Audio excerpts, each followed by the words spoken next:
شہادت عثمان رضی اللہ تعالی عنہ۔ اسلامی تاریخ میں نفاق کی ایک لکیر ہے۔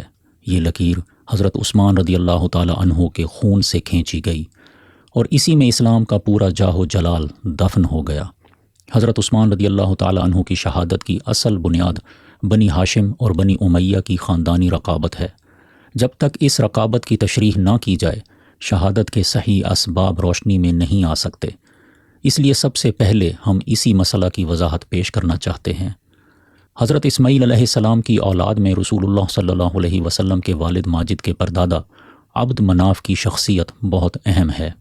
ان کے 4 بیٹے تھے: نوفل، مطلب، ہاشم، عبد شمس۔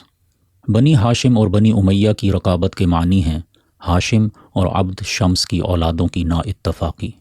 ہاشم اگرچہ عبد شمس سے چھوٹا تھا، لیکن وہ اپنی لیاقت اور فیاضی سے قوم کا پیشوا بن گیا۔ اس نے قیصر روم اور نجاشی شاہ حبش سے تجارتی مراعات حاصل کیں اور اس کے بعد خانہ کعبہ کے انتظامات بھی اس کے متعلق ہو گئے۔ یہ سب چیزیں ہاشم کے بھتیجے عبد شمس کے بیٹے امیہ کو بہت ناگوار گزریں اور ایک موقع پر اس نے اپنے چچا ہاشم کو لڑائی کا چیلنج دے دیا۔ شرط یہ تھی کہ چچا ہاشم اور بھتیجا امیہ کے درمیان مناظرہ ہوگا۔ قبیلہ خزاعہ کا ایک کاہن مناظرے کا فیصلہ دے گا اور فریقین اس کو منظور کر لیں گے۔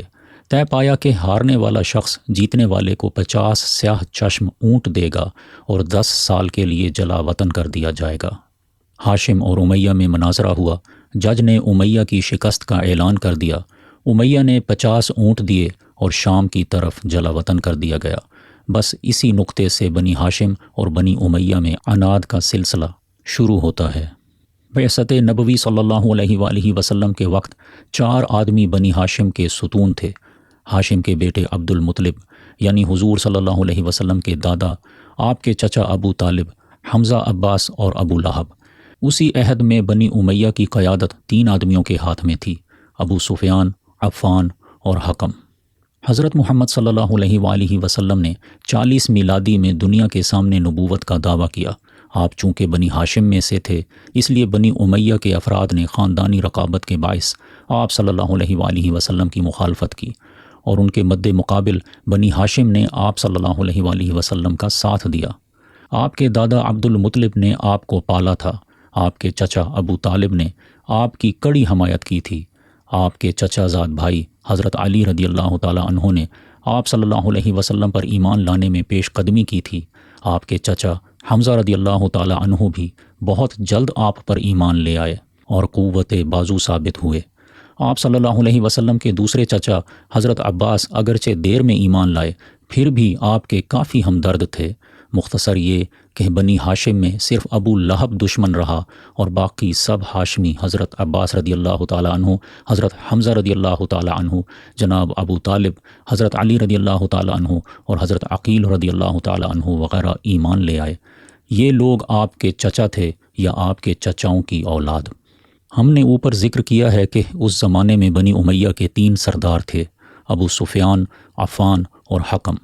ان کے بعد ان کے بیٹے رئیس خاندان قرار پائے۔ ابو سفیان کے بیٹے امیر معاویہ رضی اللہ عنہ، عفان کے بیٹے حضرت عثمان رضی اللہ عنہ اور حکم کے بیٹے مروان۔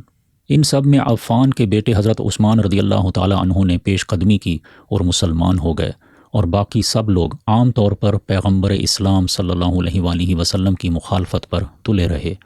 یہاں یاد رکھیے کہ امیر معاویہ رضی اللہ تعالی عنہ، حضرت عثمان رضی اللہ تعالی عنہ اور مروان یہ تینوں امیہ کے پڑپوتے ہیں، اور حضرت عثمان رضی اللہ تعالی عنہ کی شہادت کے اسباب انہی تینوں حضرات کے باہمی تعلقات میں مضمر ہیں۔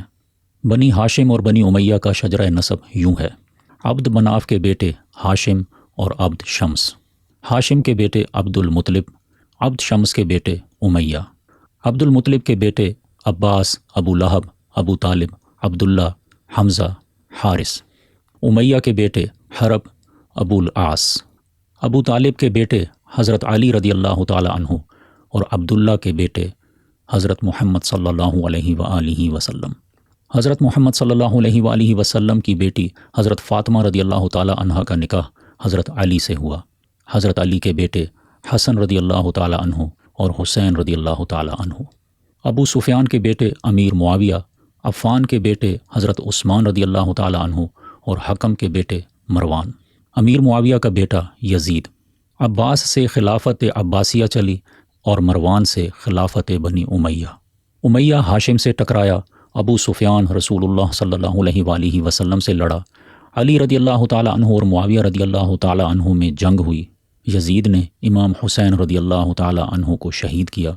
مروان کی اولاد سے خلافت بنی امیہ کا سلسلہ جاری ہوا، جسے اولاد عباس نے خلافت عباسیہ قائم کر کے ہمیشہ کے لیے ختم کر دیا۔ ہم بیان کر چکے ہیں کہ پیغمبر اسلام صلی اللہ علیہ وآلہ وسلم کی مکی زندگی میں بنی ہاشم حضور صلی اللہ علیہ وسلم کے موافق تھے اور بنی امیہ مخالف۔ اسی دوران میں عفان کے بیٹے حضرت عثمان رضی اللہ تعالی عنہ مشرف با اسلام ہو گئے۔ ان کا بنی امیہ کے مخالف کیمپ سے تنہا ہاشمی کیمپ میں چلے آنا بڑی جرت اور صداقت کی بات تھی، اور یہی ایک چیز حضرت عثمان رضی اللہ تعالی عنہ کی عظمت و نورانیت کی دلیل بھی ہے۔ اس کے کچھ عرصہ کے بعد بنی امیہ کے دوسرے افراد بھی مسلمان ہو گئے، اور حضرت محمد صلی اللہ علیہ وآلہ وسلم نے ان نفسوں کا اس طرح تزکیہ فرمایا کہ بنی ہاشم اور بنی امیہ کی دیرینہ رقابت محو ہو کر رہ گئی۔ اب اموی اور ہاشمی بھائی بھائی تھے اور ایک دوسرے سے بڑھ کر اسلام کی خدمت انجام دے رہے تھے۔ پیغمبر انسانیت صلی اللہ علیہ وآلہ وسلم کے انتقال کے بعد حضرت صدیق اکبر رضی اللہ تعالی عنہ خلیفہ ہوئے، اور یہ وقت بڑے امن سے گزرا۔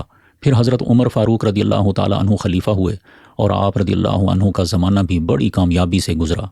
23 ہجری میں حضرت عمر فاروق رضی اللہ تعالی عنہ نے انتقال فرمایا اور وصیت کی کہ علی رضی اللہ تعالی عنہ، عثمان رضی اللہ تعالی عنہ، زبیر رضی اللہ تعالی عنہ، طلحہ رضی اللہ تعالی عنہ، سعد بن وقاص رضی اللہ تعالی عنہ اور عبد الرحمن بن عوف رضی اللہ تعالی عنہ، یہ 6 آدمی 3 دن کے اندر اندر کسی کو خلیفہ منتخب کر لیں۔ پورے 2 دن بحث میں گزر گئے اور کوئی بات طے نہ ہوئی۔ تیسرے دن حضرت عبد الرحمن بن عوف رضی اللہ تعالی عنہ نے کہا کہ ہم میں سے 3 آدمی ایک شخص کے حق میں دستبردار ہو جائیں، تاکہ 6 کی بحث 3 میں محدود ہو جائے۔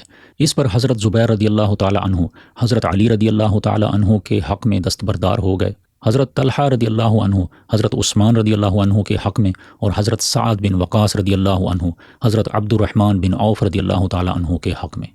حضرت عبد الرحمن بن عوف رضی اللہ تعالی عنہ نے کہا، میں امیدواری سے دستبردار ہوتا ہوں۔ اب بحث صرف علی رضی اللہ عنہ اور عثمان رضی اللہ تعالی عنہ میں رہ گئی۔ چونکہ حضرت عبد الرحمن بن عوف رضی اللہ عنہ نے ایثار کیا تھا، اس لیے ان دونوں نے اپنا آخری فیصلہ ان کے سپرد کر دیا۔ حضرت عبد الرحمن بن عوف رضی اللہ تعالی عنہ نے تمام صحابہ رضی اللہ تعالی عنہم کو مسجد میں جمع کر کے مختصر سی تقریر کی اور اپنا فیصلہ حضرت عثمان رضی اللہ تعالی عنہ کے حق میں دے دیا، اور سب سے پہلے اسی مسجد میں خود بیعت کی۔ اس کے بعد حضرت علی رضی اللہ تعالی عنہ نے بیعت کی، اور پھر تمام مخلوق بیعت کے لیے ٹوٹ پڑی، اور یوں بنی امیہ کے ایک معزز فرزند حضرت عثمان رضی اللہ تعالی عنہ رسول اللہ صلی اللہ علیہ وآلہ وسلم کے جانشین ہو گئے۔ گو اس وقت یہ بات زبانوں پر نہ آئی ہو، تاہم دلوں نے یہ ضرور محسوس کیا۔ لیجئے، رسول ہاشمی کی مسند خلافت پر بنی امیہ کا ایک فرزند متمکن ہو گیا۔ یہ 4 محرم 24 ہجری کا واقعہ ہے۔ حضرت عثمان رضی اللہ تعالی عنہ کی خلافت کے پہلے 6 سال بڑے امن سے گزرے، لیکن آخری 6 سالوں میں دنیا کا رنگ ہی پلٹ گیا۔ اس انقلاب کی اصل وجہ صرف ایک تھی، اور وہ یہ ہے کہ صحابہ کرام رضی اللہ تعالی عنہم کی وہ مبارک جماعت جس نے رسول اللہ صلی اللہ علیہ وسلم کے چہرہ مبارک کی روشنی میں زندگی اور اتحاد کے سبق سیکھے تھے، اس دنیا سے رخصت ہو رہی تھی، اور وہ نئی نسلیں جو اس باخدا جماعت کی وارث ہوئیں، تقوی اور اتحاد میں ان کی وارث نہ تھیں۔ رسول اللہ صلی اللہ علیہ وآلہ وسلم کے صحابہ رضی اللہ تعالی عنہم کی سب سے بڑی فضیلت یہ تھی کہ ان کا جینا اور مرنا محض اللہ کے لیے تھا۔ چونکہ وہ غرض سے خالی تھے، اس لیے وہ نفاق اور اختلاف سے بھی خالی تھے۔ لیکن جو نسلیں میدان میں آئیں وہ اس درجہ بے نفس اور بے غرض نہ تھیں، اور اسی واسطے میں ان میں اختلاف و انتشار کا رنگ بھی نمایاں تھا، اور اقتدار و مفاد کی طلب بھی موجود تھی۔ دلوں پر توحید کا رنگ جس قدر زیادہ ہوگا وہ اسی قدر کھوٹ، خیانت، غرض اور نفاق سے پاک ہوں گے، اور وہ دل جو غرض اور نفاق سے پاک ہوں گے بے تکلف متحد ہو جائیں گے۔ لیکن جب صحابہ رضی اللہ تعالی عنہم کی اولادوں میں توحید کا جذبہ گھٹا تو غرضیں بڑھ گئیں، اور جس قدر غرضیں بڑھیں اسی قدر دلوں میں تفاوت پیدا ہو گیا، اور اسی تفاوت قلوب کا آخری نتیجہ یہ ہوا کہ چند ہی سالوں میں خلافت نبوی صلی اللہ علیہ وآلہ وسلم اور امارت اسلامی کے قلعے پارا پارا ہو گئے۔ حضرت عثمان رضی اللہ تعالی عنہ کے زمانہ میں نفاق کی 3 تحریکیں پیدا ہوئیں۔ ایک تحریک بنی امیہ اور بنی ہاشم میں نفاق کی۔ ہاشمی لوگ اپنے آپ کو رسول اللہ صلی اللہ علیہ وآلہ وسلم کا وارث سمجھتے تھے، اور خاندانی رقابت کے ماتحت یہ صورتحال انہیں کچھ زیادہ پسندیدہ معلوم نہ ہوتی تھی کہ بنی امیہ کے سردار کا بیٹا رسول ہاشمی صلی اللہ علیہ وآلہ وسلم کے دین و حکومت کا امام ہو۔ دوسری تحریک قریش اور غیر قریش میں نفاق کی۔ مسلمانوں کی تعداد بہت بڑھ گئی تھی۔ غیر قریش قبائل نے فتوحات اسلامی میں قریش کے دوش بدوش کام کیا تھا۔ انہیں یہ گوارا نہ تھا کہ افسری کا تاج صرف قریش ہی پہنے رہیں۔ تیسری تحریک عرب اور غیر عرب میں نفاق کی۔ اسلام کی شعائیں روم، شام اور مصر تک پھیل چکی تھیں۔ یہودی، مجوسی، عیسائی ہزارہا کی تعداد میں حلقہ اسلام میں داخل ہو چکے تھے، اور مساوات اسلامی کے نظریہ کے ماتحت اپنے آپ کو اہل عرب کے مساوی کہتے تھے۔ انہیں عربوں کی ترجیح گوارا نہ تھی۔ مختصر یہ کہ بنی ہاشم کا دل بنی امیہ سے متحد نہ تھا۔ عام عرب قریش کے اقتدار سے جلتے تھے، تمام عجمی عربوں کے اقتدار پر حسد کرتے تھے، یعنی حکومت کے اعلیٰ، درمیانی اور ادنا تینوں طبقوں میں حسب مدارج نفاق اور اختلاف اور حسد و رقابت نے اپنی تخم ریزیاں شروع کر دی تھیں۔ سب سے پہلے کوفہ میں انقلابی اثرات ظاہر ہوئے، اور اشتر نخعی نے لوگوں میں یہ خیال پھیلایا کہ ازروئے اسلام کوئی حق نہیں ہے کہ چند قریش تمام دنیا اسلام کو اپنا غلام بنائے رکھیں۔ چونکہ عام مسلمانوں نے ممالک فتح کیے ہیں، اس لیے وہ سب امارت کے مستحق ہیں۔ غیر عربی عناصر نے اشتر نخعی کی تلقین کو بڑی تیزی سے قبول کیا، ایک سازشی پارٹی بنا لی، اور سعید بن عاص گورنر کوفہ کے خلاف پروپیگنڈا شروع کر دیا۔ گورنر نے اپنے بچاؤ کے لیے حضرت عثمان رضی اللہ تعالی عنہ کی منظوری لے کر اس انقلابی پارٹی کے 10 لیڈروں کو شام کی طرف جلا وطن کر دیا، جس کا نتیجہ یہ ہوا کہ بصرہ میں بھی ایک انقلابی پارٹی پیدا ہو گئی۔ کوفہ اور بصرہ میں جو کام اشتر نخعی نے کیا تھا، عبداللہ بن سبا مصر میں اس کا بیڑا اٹھا چکا تھا۔ جب عبداللہ بن سبا کو، جو ایک یہودی النسل نو مسلم تھا، بصرہ اور کوفہ کی سازشی پارٹیوں کا حال معلوم ہوا تو وہ بے حد خوش ہوا، اور اس نے بہت ہی تھوڑی محنت سے ان تمام پارٹیوں کو منظم کر کے اس امر پر آمادہ کر لیا کہ حضرت عثمان رضی اللہ تعالی عنہ کو مسند خلافت سے معزول کر کے بنی امیہ کی طاقت کو توڑ دیا جائے۔ اس نے اپنے مبلغ ہر طرف پھیلا دیے۔ یہ لوگ دینداری اور مولویت کا لباس پہن کر پہلے عام مسلمانوں کا اعتماد حاصل کرتے تھے، پھر انہیں حضرت عثمان رضی اللہ تعالی عنہ اور ان کے گورنروں کے خلاف شکایات سناتے تھے، اور خیر خواہی اسلام کے پردے میں خلیفۃ المسلمین سے بدگمان کر دیتے تھے۔ انقلابی پروپیگنڈا کی کامیابی کا اندازہ اس سے کیجیے کہ محمد بن ابو حذیفہ رضی اللہ تعالی عنہ اور محمد بن ابو بکر صدیق رضی اللہ تعالی عنہ جیسے آدمی بھی تحریک انقلاب میں شامل ہو گئے، اور نوبت یہاں تک پہنچی کہ خود مدینہ منورہ کا حال بھی بگڑنے لگا۔ ایک دن حضرت عثمان رضی اللہ تعالی عنہ خطبہ جمعہ پر کھڑے ہوئے۔ آپ رضی اللہ عنہ حمد و ثنا کر رہے تھے کہ مجمع میں ایک شخص کھڑا ہو گیا اور کہنے لگا، عثمان رضی اللہ عنہ، کتاب اللہ کی پیروی کر۔ حضرت عثمان رضی اللہ عنہ نے نہایت نرمی سے فرمایا، آپ بیٹھ جائیے، مگر اثناء خطبہ میں یہ دوسری بار کھڑا ہو گیا اور پہلے جملہ کا اعادہ کیا۔ حضرت موصوف نے پھر اسے بیٹھ جانے کی ہدایت فرمائی، بیٹھا اور پھر کھڑا ہو گیا، مگر پیکر حلم عثمان رضی اللہ تعالی عنہ اب بھی بے تیش تھے، اور آپ رضی اللہ تعالی عنہ نے پھر نرمی اور محبت سے فرمایا، آپ بیٹھ جائیے اور خطبہ سنیے۔ چونکہ یہ سب کچھ ایک سازش کے ماتحت تھا، اس واسطے دفعتاً اس کے بہت سے ساتھی اٹھ کھڑے ہوئے، اور انہوں نے عین خطبہ ہی میں خلیفہ رسول صلی اللہ علیہ وآلہ وسلم کو گھیر لیا اور پتھر برسائے کہ نائب رسول صلی اللہ علیہ وسلم زخموں سے چور چور ہو کر زمین پر گر پڑے۔ پیکر حلم حضرت عثمان رضی اللہ تعالی عنہ کے صبر و تحمل کی داد دیجیے کہ آپ رضی اللہ عنہ نے مفسدین سے کوئی باز پرس نہ کی، جو کچھ گزر چکا تھا اسے برداشت کر لیا اور سب کو معاف کر دیا۔ مفسدین کی طرف سے حضرت عثمان رضی اللہ تعالی عنہ پر 5 اہم الزامات لگائے گئے۔ پہلا، آپ نے اکابر صحابہ رضی اللہ تعالی عنہ کی بجائے اپنے ناتجربہ کار رشتہ داروں کو بڑے بڑے عہدے دے رکھے ہیں۔ دوسرا، آپ اپنے عزیزوں پر بیت المال کا روپیہ بے جا صرف کرتے ہیں۔ تیسرا، آپ نے زید بن ثابت رضی اللہ تعالی عنہ کے لکھے ہوئے قرآن کے سوا باقی سب صحیفوں کو جلا دیا ہے۔ چوتھا، آپ نے بعض صحابہ رضی اللہ تعالی عنہم کی تذلیل کی ہے اور نئی نئی بدعتیں اختیار کی ہیں۔ پانچواں، مصری وفد کے ساتھ صریح بدعہدی کی ہے۔ یہ تمام الزامات قطعی طور پر سازشوں کی شرارت کا نتیجہ تھے۔ یہ اس طرح کے: نمبر 1، صحابہ کی معزولی انتظامی اسباب سے متعلق تھی۔ نمبر 2، عزیزوں کو آپ نے جو کچھ دیا اپنے ذاتی مال سے دیا تھا۔ نمبر 3، آپ نے جس صحیفہ کو باقی رکھا وہ خود حضرت صدیق اکبر رضی اللہ تعالی عنہ نے تیار کرایا تھا، اور اس سے زیادہ مکمل و مستند صحیفہ اور کون سا ہو سکتا تھا۔ نمبر 4، جن بدعات کا حوالہ دیا گیا ان کا تعلق اجتہادی مسائل سے ہے، اس لیے انہیں بدعت نہیں کہا جا سکتا۔ نمبر 5، مصری وفد کے حالات ابھی بیان کیے جائیں گے۔ جب حضرت عثمان رضی اللہ تعالی عنہ کو ان شورشوں کا علم ہوا تو انہوں نے تمام صوبوں کے گورنروں کو جمع کر کے رائے طلب کی۔ گورنروں کی اس کانفرنس میں حضرت موصوف کو حسب ذیل مشورے دیے گئے۔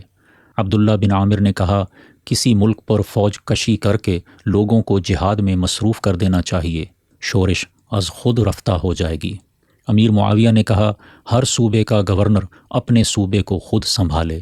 عبداللہ بن سعد نے کہا، مال دے کر شورش پسندوں کی حرص پوری کر دی جائے۔ عمرو بن عاص نے کہا، آپ عدل کریں ورنہ مسند خالی کر دیں۔ لیکن جب کانفرنس منتشر ہو گئی تو عمرو بن عاص نے معذرت کی اور کہا کہ میں نے مفسدین کا اعتماد حاصل کرنے کے لیے وہ رائے پیش کی تھی، اب میں ان کی خفیہ کارروائیوں سے آپ رضی اللہ تعالی عنہ کو مطلع کرتا رہوں گا۔ گورنر کانفرنس کے بعد حضرت عثمان رضی اللہ تعالی عنہ نے تمام معاملات پر خود غور کیا اور رفع شورش کے لیے 3 اقدام کیے۔ ایک یہ کہ گورنر کوفہ سعد بن العاص رضی اللہ تعالی عنہ کو معزول کر کے ابو موسیٰ عشری رضی اللہ تعالی عنہ کو مقرر کر دیا۔ دوسرا یہ کہ تمام صوبوں میں اصلاح حال کے لیے تحقیقاتی وفد روانہ کیے۔ اور تیسرا یہ کہ اعلان کیا گیا کہ حج کے موقع پر تمام لوگ اپنی شکایات پیش کریں، تدارک کیا جائے گا۔ مفسدین کو اصلاح منظور نہ تھی، اس لیے انہوں نے ٹھیک اس وقت جب کہ حضرت عثمان رضی اللہ تعالی عنہ اصلاح کی کوشش فرما رہے تھے، الگ الگ پارٹیاں بنا لیں اور اپنے آپ کو حاجی ظاہر کر کے مدینے کی طرف کوچ کر دیا۔ جب یہ لوگ شہر کے قریب پہنچے تو وہاں ایک حملہ آور فوج کی شکل اختیار کر کے طرح اقامت ڈال دی۔ جب حضرت عثمان رضی اللہ تعالی عنہ کو اس مظاہرے کا علم ہوا تو آپ رضی اللہ تعالی عنہ نے حضرت طلحہ رضی اللہ عنہ، حضرت زبیر رضی اللہ عنہ، حضرت سعد بن وقاص رضی اللہ عنہ اور حضرت علی رضی اللہ عنہ کو باری باری ان کے پاس بھیجا اور ترغیب دی کہ تمام مظاہرین اپنے اپنے علاقوں میں واپس چلے جائیں، تمام جائز مطالبات جلد پورے کر دیے جائیں گے۔ تمام معاملات پر مسجد میں غور کیا گیا۔ طلحہ بن عبید اللہ کھڑے ہوئے اور انہوں نے نہایت سخت الفاظ میں حضرت عثمان رضی اللہ تعالی عنہ سے گفتگو کی۔ حضرت عائشہ صدیقہ رضی اللہ تعالی عنہا کی طرف سے پیغام آیا کہ آپ عبداللہ بن ابی سرح کو، جس پر صحابہ رضی اللہ تعالی عنہم کے قتل کا الزام ہے، کیوں مصر کی امارت سے الگ نہیں کر دیتے؟ جب حضرت علی رضی اللہ تعالی عنہ نے بھی اس خیال کی تائید فرمائی تو ارشاد فرمایا، یہ لوگ اپنا امیر خود تجویز کر لیں، میں اس کو عبداللہ بن ابی سرح کی جگہ مقرر کر دوں گا۔ لوگوں نے محمد بن ابو بکر رضی اللہ تعالی عنہ کو منتخب کیا تو آپ رضی اللہ تعالی عنہ نے ان کی تقرری اور عبداللہ بن ابی سرح کی علیحدگی کا فرمان لکھ دیا۔ یہ فرمان لے کر محمد بن ابو بکر رضی اللہ تعالی عنہ بہت سے مہاجرین و انصار کے ساتھ تشریف لے گئے اور معاملہ ختم ہو گیا۔ اس واقعہ کے چند روز بعد مدینہ میں ناگہاں شور اٹھا کہ مفسدین کی جماعتیں پھر مدینہ میں آ گھسی ہیں اور یورش پیدا کر رہی ہیں۔ شور سن کر تمام مسلمان اپنے اپنے گھروں سے نکل آئے۔ دیکھا کہ مدینہ کے تمام گلی کوچوں میں انتقام انتقام کا شور برپا ہے۔ جب مفسدین سے ان کی حیرت انگیز واپسی کا سبب دریافت کیا گیا تو انہوں نے حضرت عثمان رضی اللہ تعالیٰ عنہ پر ایسا عجیب الزام لگایا کہ تمام لوگ دم بخود رہ گئے۔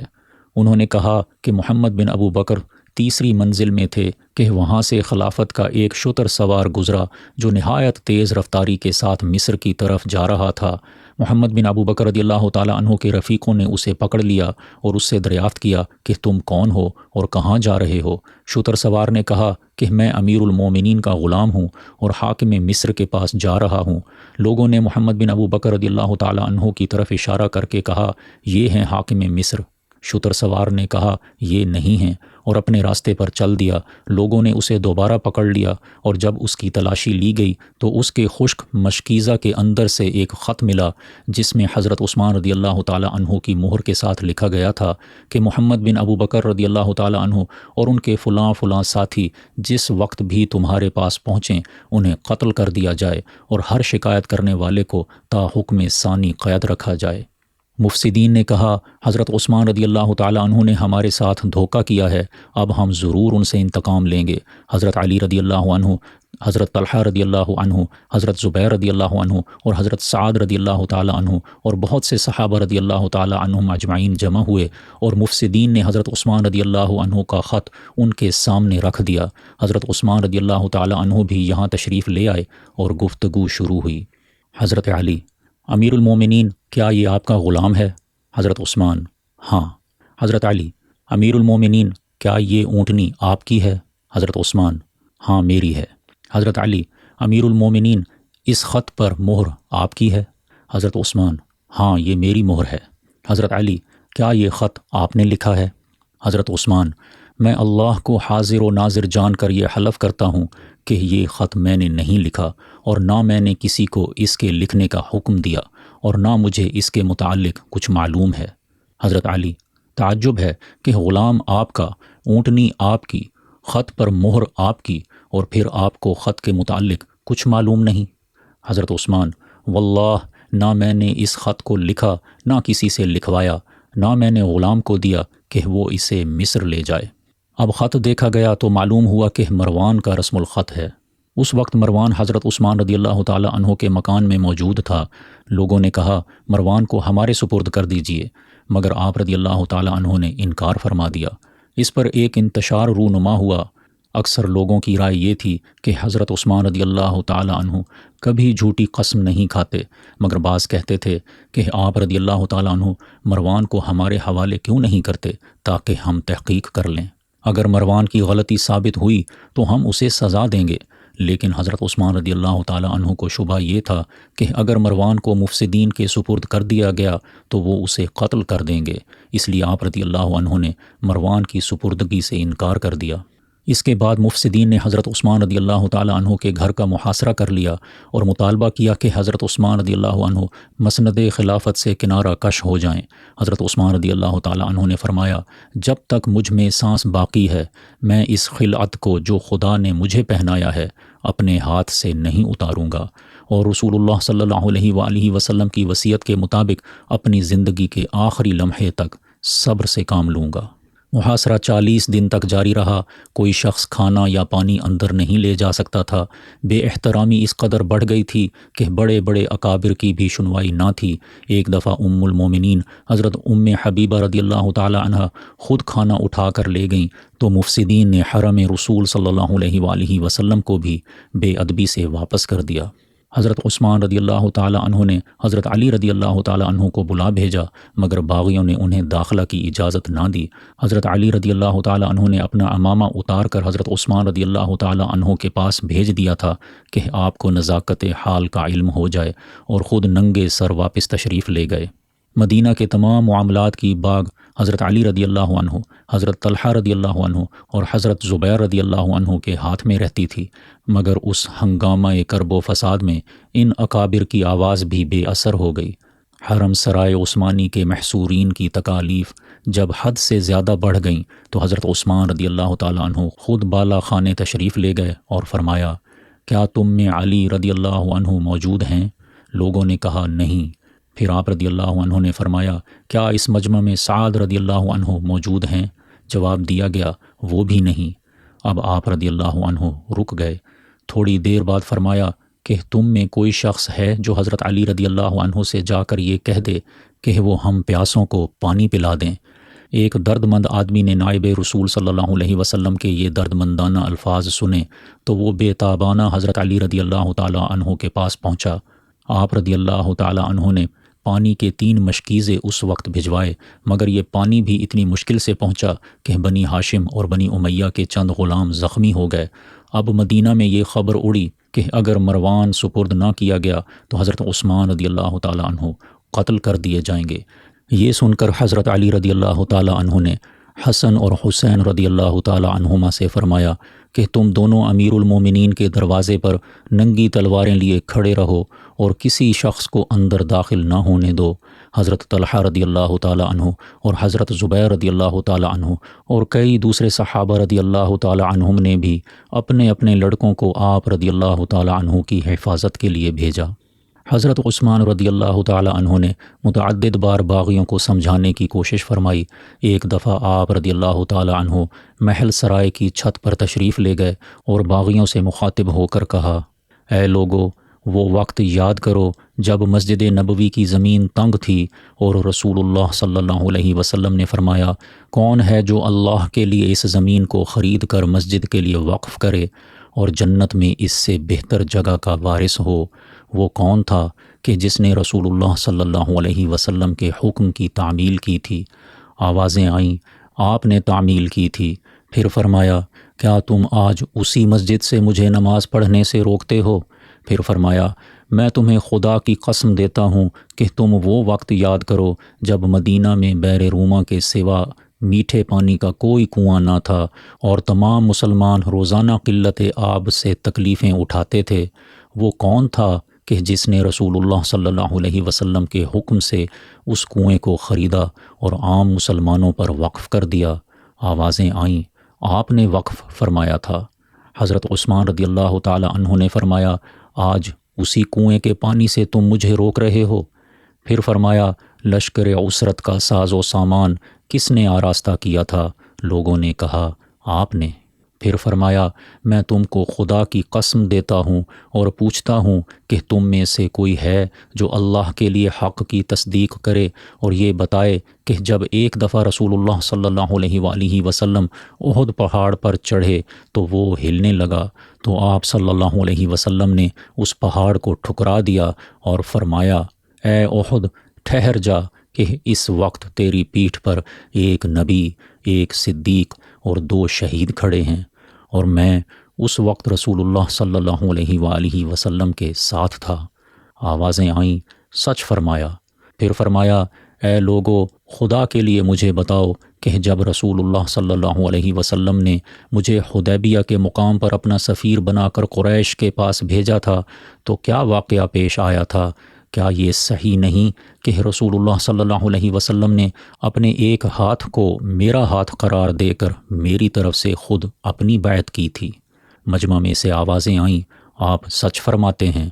لیکن افسوس کہ فضل و شرف کے اس اعتراف کے باوجود باغیوں کے پست دماغ سے بدنیتی کا خمار دور نہ ہوا۔ حج کی تقریب چند ہی روز میں ختم ہوئی چاہتی تھی اور باغیوں کو خطرہ تھا کہ مسلمان حج سے فارغ ہو کر مدینہ کی طرف پلٹیں گے اور اس کے ساتھ ہی ان کا سارا منصوبہ ختم ہو جائے گا۔ اس لیے انہوں نے آخری طور پر اعلان کر دیا کہ حضرت عثمان رضی اللہ تعالی عنہ کو قتل کر دیا جائے۔ حضرت امیر المومنین رضی اللہ تعالی عنہ نے یہ ندا اپنے کانوں سے سنی اور فرمایا، اے لوگو، آخر کس جرم میں تم میرے خون کے پیاسے ہو؟ شریعت اسلامی میں کسی شخص کے قتل کی 3 ہی صورتیں ہیں۔ اس نے بدکاری کی ہو تو اسے سنگسار کیا جاتا ہے، اس نے قتل عمد کیا ہو تو وہ قصاص میں مارا جاتا ہے، وہ مرتد ہو گیا ہو تو اسے انکار اسلام پر قتل کر دیا جاتا ہے۔ تم اللہ کے لیے بتاؤ، کیا میں نے کسی کو قتل کیا ہے؟ کیا تم مجھ پر بدکاری کا الزام لگا سکتے ہو؟ کیا میں رسول اللہ صلی اللہ علیہ وآلہ وسلم کے دین سے پھر گیا ہوں؟ سنو، میں گواہی دیتا ہوں کہ اللہ ایک ہے اور حضرت محمد رسول اللہ صلی اللہ علیہ وسلم اس کے بندے اور رسول ہیں۔ کیا اس کے بعد بھی تمہارے پاس میرے قتل کی وجہ و جواز باقی ہے؟ حضرت عثمان رضی اللہ تعالی عنہ کے ان دردناک الفاظ کا کسی کے پاس بھی جواب موجود نہ تھا، لیکن پھر بھی مفسدین کے دلوں میں خوف خدا پیدا نہ ہوا۔ مفسدین کی جماعت اپنے ناپاک ارادوں پر اب بھی قائم تھی۔ جب حالات بہت زیادہ نازک ہو گئے تو حضرت مغیرہ بن شعبہ رضی اللہ تعالی عنہ حضرت عثمان رضی اللہ تعالی عنہ کی خدمت میں حاضر ہوئے اور عرض کیا، اے امیر المومنین، میں اس نازک وقت میں 3 رائے عرض کرتا ہوں۔ آپ کے طرفداروں اور جاں بازوں کی ایک طاقتور جماعت یہاں موجود ہے۔ آپ رضی اللہ تعالی عنہ جہاد کا حکم دیجئے۔ اس وقت بے شمار مسلمان رفاقت حق کے لیے کمر بستہ ہیں۔ اگر یہ رائے مقبول نہ ہو تو آپ صدر دروازہ کے سامنے کی دیوار توڑ کر محاصرہ سے نکلیے اور مکہ معظمہ تشریف لے جائیے۔ اگر یہ بھی پسند نہ ہو تو پھر شام چلے جائیے، وہاں کے لوگ وفادار ہیں، آپ کا ساتھ دیں گے۔ پیکر استقلال حضرت عثمان رضی اللہ تعالی عنہ نے فرمایا، میں مسلمانوں کے ساتھ جنگ نہیں کر سکتا۔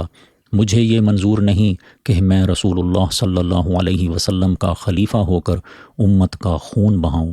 میں وہ خلیفہ نہ بنوں گا جو امت محمدیہ صلی اللہ علیہ وسلم میں خون ریزی کی ابتدا کرے۔ میں مکہ معظمہ بھی نہیں جا سکتا، کیونکہ میں نے اپنے آقا محمد رسول اللہ صلی اللہ علیہ وسلم سے یہ سنا ہے کہ قریش میں کوئی آدمی حرم محترم میں فتنہ و فساد کرائے گا اور اس پر آدھی دنیا کا عذاب ہوگا۔ میں رسول اللہ صلی اللہ علیہ وسلم کی اس وعید کا کبھی مورد نہیں بن سکتا۔ باقی رہا شام کا ارادہ، تو میرے لیے یہ کس طرح ممکن ہو سکتا ہے کہ میں اپنے دار ہجرت اور رسول اللہ صلی اللہ علیہ وسلم کے پڑوس کی نعمت کو پسے پشت ڈال دوں اور محمد مصطفیٰ صلی اللہ علیہ وسلم کی ہمسائیگی ترک کر دوں؟ حالات اور زیادہ نازک ہو گئے تو آپ رضی اللہ تعالی عنہ نے ابو ثور الفہمی سے دردمندانہ ارشاد فرمایا، مجھے اپنے پروردگار سے بہت بڑی امیدیں ہیں اور میری 10 امانتیں اس کی بارگاہ میں محفوظ ہیں۔ ایک یہ کہ میں اسلام میں چوتھا مسلمان ہوں، دوسرا یہ کہ رسول اللہ صلی اللہ علیہ وسلم نے مجھ سے اپنی صاحبزادی کا نکاح کیا، تیسرا یہ کہ ان کا انتقال ہو گیا تو دوسری صاحبزادی نکاح میں مرحمت فرمائی، چوتھا یہ کہ میں نے کبھی نہیں گایا، پانچواں یہ کہ میں نے کبھی بدی کی خواہش نہیں کی، چھٹا یہ کہ جس وقت میں نے رسول اللہ صلی اللہ علیہ وسلم کی بیعت کی ہے، میں نے اپنا وہ دایاں ہاتھ کبھی اپنی شرمگاہ کو نہیں لگایا، ساتواں یہ کہ میں جب سے مسلمان ہوا ہوں ہر جمعہ کے دن میں نے ایک غلام آزاد کیا اور کبھی میرے پاس نہیں ہوا تو میں نے اس کی قضا ادا کی، آٹھواں یہ کہ میں نے زمانہ جاہلیت یا اسلام میں کبھی زنا نہیں کیا، نواں یہ کہ میں نے زمانہ جاہلیت یا اسلام میں کبھی چوری نہیں کی، اور 10واں یہ کہ میں نے رسول اللہ صلی اللہ علیہ وسلم کی حیات پاک ہی میں قرآن کریم حفظ کر لیا تھا۔ حالات پہلے سے بھی زیادہ نازک ہو گئے۔ اس وقت حضرت عبداللہ بن زبیر رضی اللہ تعالی عنہ حاضر خدمت ہوئے اور عرض کی، اے خلیفہ رسول صلی اللہ علیہ وسلم، اس وقت 700 جاں بازوں کی جمعیت محل سرا کے اندر موجود ہے، ایک بار اجازت دیجیے کہ ہم باغیوں کی طاقت آزما لیں۔ ارشاد فرمایا، میں خدا کا واسطہ دیتا ہوں کہ ایک بھی مسلمان میرے لیے خون نہ بہائے۔ پھر 20 غلاموں کو جو گھر میں موجود تھے طلب فرمایا، وہ حاضر ہو گئے تو فرمایا، آج تم اللہ کے لیے آزاد ہو۔ اس وقت زید بن سعد رضی اللہ تعالی عنہ حاضر ہوئے اور عرض کیا، اے امیر المومنین، رسول اللہ صلی اللہ علیہ وسلم کے انصار دروازے پر کھڑے ہیں اور چاہتے ہیں کہ آج پھر اپنا وعدہ نصرت پورا کر دیں۔ ارشاد فرمایا، اگر لڑائی مقصود ہے تو اجازت نہ دوں گا۔ آج میری سب سے بڑی حمایت یہ ہے کہ کوئی مسلمان میرے لیے تلوار نہ اٹھائے۔ حضرت ابو ہریرہ رضی اللہ تعالی عنہ تشریف لائے اور نہایت انکسار کے ساتھ جہاد کی اجازت طلب کی۔ وہ جانتے تھے کہ نائب رسول صلی اللہ علیہ وسلم کی زبان سے جہاد کا ایک لفظ لاکھوں مسلمانوں کو ان کے جھنڈے تلے جمع کر دے گا۔ ارشاد فرمایا، اے ابو ہریرہ، تمہیں یہ پسند آئے گا کہ تمام دنیا کو اس کے ساتھ مجھے بھی قتل کر دو؟ حضرت ابو ہریرہ رضی اللہ تعالی عنہ نے عرض کیا، اے امیر المومنین، کوئی مسلمان اس چیز کو بھی پسند کر سکتا ہے؟ ارشاد فرمایا، اگر تم نے ایک شخص کو بھی ناحق قتل کیا تو گویا تم نے سب مخلوق قتل کر دی۔ یہ سورہ مائدہ کی آیت کی طرف اشارہ تھا۔ حضرت ابو ہریرہ رضی اللہ تعالی عنہ نے یہ سنا تو چپ ہو گئے اور واپس تشریف لے گئے۔ حضرت محمد رسول اللہ صلی اللہ علیہ وسلم حضرت عثمان رضی اللہ تعالی عنہ کے متعلق پیش گوئی فرما چکے تھے۔ عام مسلمان حضرت عثمان رضی اللہ عنہ کی خاموشی اور باغیوں کی تباہ کاریوں پر خون کے آنسو رو رہے تھے، مگر حضرت عثمان رضی اللہ عنہ بالکل چپ تھے اور رسول اللہ صلی اللہ علیہ وسلم کی وصیت کی تکمیل کا انتظار فرما رہے تھے۔ ابھی جمعہ کا آفتاب طلوع نہ ہوا تھا کہ آپ رضی اللہ تعالی عنہ نے روزہ کی نیت فرمائی۔ اسی صبح خواب میں دیکھا کہ حضرت محمد رسول اللہ صلی اللہ علیہ وآلہ وسلم تشریف لائے ہیں اور حضرت صدیق اکبر رضی اللہ عنہ اور حضرت عمر فاروق رضی اللہ عنہ آپ صلی اللہ علیہ وسلم کے ہم رکاب ہیں۔ حضور صلی اللہ علیہ وسلم نے حضرت عثمان رضی اللہ تعالی عنہ سے فرمایا، عثمان جلدی آؤ، ہم یہاں افطاری کے لیے تمہارے منتظر بیٹھے ہیں۔ آنکھ کھلی تو اہلیہ محترمہ سے فرمایا، میری شہادت کا وقت قریب آ گیا ہے، باغی ابھی مجھے قتل کر ڈالیں گے۔ انہوں نے درد مندانہ کہا، امیر المومنین ایسا نہیں ہو سکتا۔ ارشاد فرمایا، میں یہ خواب دیکھ چکا ہوں۔ جب بستر سے اٹھے تو آپ رضی اللہ تعالی عنہ نے وہ پاجامہ طلب فرمایا جس کو آپ رضی اللہ عنہ نے کبھی نہیں پہنا تھا اور اسے زیب تن فرمایا، پھر 20 غلاموں کو آزاد کر کے کلام پاک کو کھولا اور یاد حق میں مصروف ہو گئے۔ یہ حضرت عثمان رضی اللہ تعالی عنہ کے حرم سرا کے اندرونی حالات تھے۔ ٹھیک اسی وقت محل سرا کے باہر محمد بن ابو بکر نے تیر چلانے شروع کر دیے۔ ایک تیر حضرت حسن رضی اللہ تعالی عنہ کو جو دروازے پر کھڑے تھے لگا اور وہ زخمی ہو گئے۔ دوسرا تیر محل کے اندر مروان تک پہنچا۔ ایک تیر سے حضرت علی رضی اللہ تعالی عنہ کے غلام قمبر کا سر زخمی ہو گیا۔ محمد بن ابو بکر کو خوف پیدا ہوا کہ امام حسن رضی اللہ تعالی عنہ کا خون رنگ لائے بغیر نہیں رہے گا۔ یہ سوچ کر انہوں نے اپنے 2 ساتھیوں سے کہا کہ اگر بنی ہاشم پہنچ گئے تو وہ حسن رضی اللہ عنہ کو زخمی دیکھ کر عثمان رضی اللہ عنہ کو بھول جائیں گے اور ہماری تمام کوششیں ناکام ہو جائیں گی، اس لیے چند آدمی اسی وقت محل سرا میں کودیں اور اپنا کام ختم کریں۔ محمد بن ابو بکر کے ساتھیوں نے اس تجویز کے ساتھ اتفاق کیا اور اسی وقت چند باغی دیوار پھاند کر محل سرا میں داخل ہو گئے۔ اس وقت جتنے بھی مسلمان محل سرا میں موجود تھے اتفاق سے وہ سب اوپر کی منزل میں بیٹھے تھے اور حضرت عثمان رضی اللہ تعالی عنہ نیچے کے مکان میں تنہا مصروف تلاوت تھے۔ محمد بن ابو بکر نے قابل صد افسوس حرکت کا ثبوت دیا، آگے بڑھے اور ہاتھ بڑھا کر حضرت عثمان رضی اللہ تعالی عنہ کی ریش مبارک پکڑ لی اور اسے زور زور سے کھینچنے لگے۔ حضرت عثمان رضی اللہ تعالی عنہ نے ارشاد فرمایا، بھتیجے اگر آج حضرت صدیق اکبر رضی اللہ تعالی عنہ زندہ ہوتے تو اس منظر کو پسند نہ فرماتے۔ اب محمد بن ابو بکر پریشان ہوا اور پیچھے ہٹ گیا، مگر کنانہ بن بشر نے پیشانی مبارک پر لوہے کی سلاخ سے ایک دردناک ضرب لگائی اور رسول صلی اللہ علیہ وسلم کا یہ بزرگ ترین نائب فرش زمین پر گر پڑا اور فرمایا، بسم اللہ توکلت علی اللہ۔ دوسری ضرب سودان بن حمران نے ماری جس سے خون کا فوارہ نکلا۔ عمرو بن حمق کو یہ صفاحت ناکافی معلوم ہوئی۔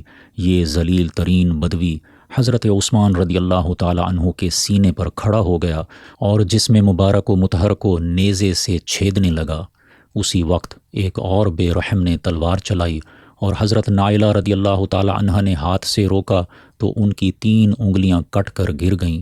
اسی کشمکش کے دوران میں حضرت امیر المومنین بے دم ہو رہے تھے کہ مرغ روح قفس عنصری سے پرواز کر گیا۔ انا للہ و انا الیہ راجعون۔ جلادی اور بہیمیت کا یہ دردناک واقعہ صرف حضرت نائلہ رضی اللہ تعالی عنہ کی غم نصیب آنکھوں کے سامنے ہوا۔ انہوں نے حضرت عثمان رضی اللہ تعالی عنہ کو ذبح ہوتے دیکھا تو آپ رضی اللہ تعالی عنہ کوٹھے پر چڑھ کر چیخنے لگیں، امیر المومنین شہید ہو گئے۔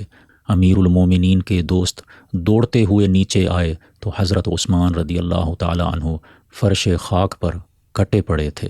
جب یہ مصیبت انگیز خبر مدینہ میں پھیلی تو لوگوں کے ہوش اڑ گئے اور مدہوشانہ دوڑتے ہوئے محل سرا کی طرف آئے، مگر اب یہاں کیا رکھا تھا؟ حضرت علی رضی اللہ تعالی عنہ نے امام حسن رضی اللہ عنہ کو ایک تمانچہ مارا اور ایک مکہ امام حسین رضی اللہ عنہ کی چھاتی پر مارا، مگر اب یہ سب کچھ بعد از وقت تھا۔ حضرت عثمان رضی اللہ تعالی عنہ محل سرا کے اندر خون میں ڈوبے پڑے تھے، مگر محاصرہ اب بھی جاری تھا۔ 2 دن تک نعش مبارک وہیں بے گور و کفن پڑی رہی۔ تیسرے دن چند خوش قسمت مسلمانوں نے اس خونی لباس میت کو کندھا دیا اور صرف 17 مسلمانوں نے نماز جنازہ پڑھی، اور کتاب اللہ کے سب سے بڑے خادم اور سنت رسول اللہ صلی اللہ علیہ وسلم کے سب سے بڑے عاشق کو جنت البقیع کے گوشہ میں ہمیشہ ہمیشہ کے لیے سلا دیا گیا۔ چونکہ حضرت عثمان رضی اللہ تعالی عنہ اس وقت تلاوت فرما رہے تھے اور قرآن مجید سامنے کھلا تھا، اس لیے خون ناحق نے جس آیت پاک کو رنگین فرمایا وہ یہ تھی، فَسَيَكْفِيكَهُمُ اللَّهُ وَهُوَ السَّمِيعُ الْعَلِيمُ، خدا کی ذات تم کو کافی ہے، وہ سننے اور جاننے والا ہے۔ جمعہ کے دن عصر کے وقت شہادت ہوئی۔ حضرت زبیر بن مطعم رضی اللہ تعالی عنہ نے نماز جنازہ پڑھائی۔ حضرت علی رضی اللہ تعالی عنہ نے دونوں ہاتھ اٹھا کر فرمایا، میں عثمان رضی اللہ تعالی عنہ کے خون سے بری ہوں۔ سعید بن زید رضی اللہ عنہ نے کہا، لوگو، واجب ہے کہ اس بدعمالی پر کوہ احد پھٹے اور تم پر گرے۔ حضرت انس رضی اللہ تعالی عنہ نے فرمایا، حضرت عثمان رضی اللہ تعالی عنہ جب تک زندہ تھے خدا کی تلوار نیام میں تھی، آج اس شہادت کے بعد یہ تلوار نیام سے نکلے گی اور قیامت تک کھلی رہے گی۔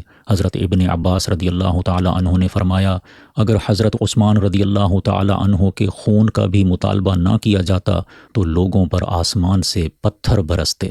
حضرت سمرہ رضی اللہ عنہ نے کہا، قتل عثمان رضی اللہ تعالی عنہ کا رخنہ قیامت تک بند نہیں ہوگا، اور خلافت اسلامی مدینہ سے اس طرح نکلے گی کہ وہ قیامت تک کبھی مدینہ میں واپس نہیں آئے گی۔ کعب بن مالک رضی اللہ تعالی عنہ نے شہادت کی خبر سنی۔